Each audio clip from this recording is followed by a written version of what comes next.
IPL வேற கிட்ட நெருங்க ஐபிஎல் பத்தி நிறைய இன்ட்ரெஸ்டிங்கான அப்டேட்ஸ்லாம் வெளியே வந்துட்டு இருக்கு. அதுல முக்கியமான 3 அப்டேட் பத்தி இந்த வீடியோல வந்து பார்க்கலாம். நீங்க இப்பதான் நம்ம வீடியோ ஃபர்ஸ்ட் டைம் பாக்குறீங்க, மறக்காம சப்ஸ்கிரைப் பண்ணி சப்போர்ட் பண்ணுங்க நண்பா. அப்படியே அந்த பெல் ஐகானை பிரஸ் பண்ணிக்கோங்க. தேர்ட் பிளேஸ்ல ஆர்சிபி ஸ்குவாட்ல இருந்து எந்த ஒரு பிளேயருமே இன்ஜுரி ஆகல அப்படின்ட்டு 0 இன்ஜுரி ரெக்கார்டு அவங்க வந்து அபிஷியலா வெளியிட்டு இருக்காங்க. அது மட்டும் இல்லாம வருஷம் நடக்கக்கூடிய ஆர்சிபியோட அன்பாக்ஸ் ஈவென்ட் மார்ச் 17 நடக்க போதான் பெங்களூர்ல. அதுல வந்து பாத்தீங்கன்னா நியூ ஜெர்சி லான்ச் பண்றாங்க. ஆர்சிபியோட பிளான் என்ன, டீம் பத்தி எல்லாம் பேச போறாங்களாம். அது மட்டும் இல்லாம நம்ம நட்சத்திர வீரர்களான ஏபிடி கிறிஸ்கே எல்லாம் வந்து இந்த ஈவென்ட்க்கு வந்து கலந்துக்கிறாங்களாமா. செகண்ட் பிளேஸ்ல பிசிசிஐ போட்ட ஒரு புது ரூல்னால கொல்கத்தா டீமுக்கு 2025 ஐபிஎல் பெரிய கௌரவம் கிடைக்க போகுது. அது என்னன்னு பாத்தீங்கன்னா, ஐபிஎல் இருக்க எல்லா டீமுக்குமே வந்து ஐபிஎல் லோகோ வந்து ஒயிட் கலர்ல இருக்கும். அதே வந்து சாம்பியன்ஸ் வந்து பாத்தீங்கன்னா கோல்டு கலர்ல வந்து இருக்கும். இந்த கோல்டன் லோகோ ரூல்ஸ் வந்து பாத்தீங்கன்னா இதுக்கப்புறம் வர எல்லா ஐபிஎல் சீசன்லயும் வந்து இருக்கும் அப்படின்ற மாதிரி சொல்லியிருக்காங்க.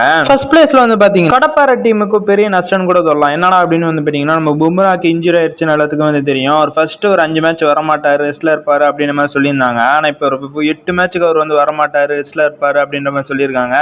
இந்த 8 மேட்ச் போச்சுன்னா மீதி அவங்களுக்கு இருக்கிறது ஒரு 4 மேட்ச் தான். இதுக்கப்புறம் ஒரு மேட்சுக்கு வந்து ஃபிட்னஸா போறதுன்றது பெரிய கஷ்டம். ஐபிஎல் பார்க்கக்கூடிய ஃப்ரெண்ட்ஸ்க்குலாம் ஷேர் பண்ணுங்க, மறக்காம சப்ஸ்கிரைப் பண்ணி சப்போர்ட் பண்ணுங்க நண்பா. அண்ட் தென் நாளைக்கு பார்க்கலாம்.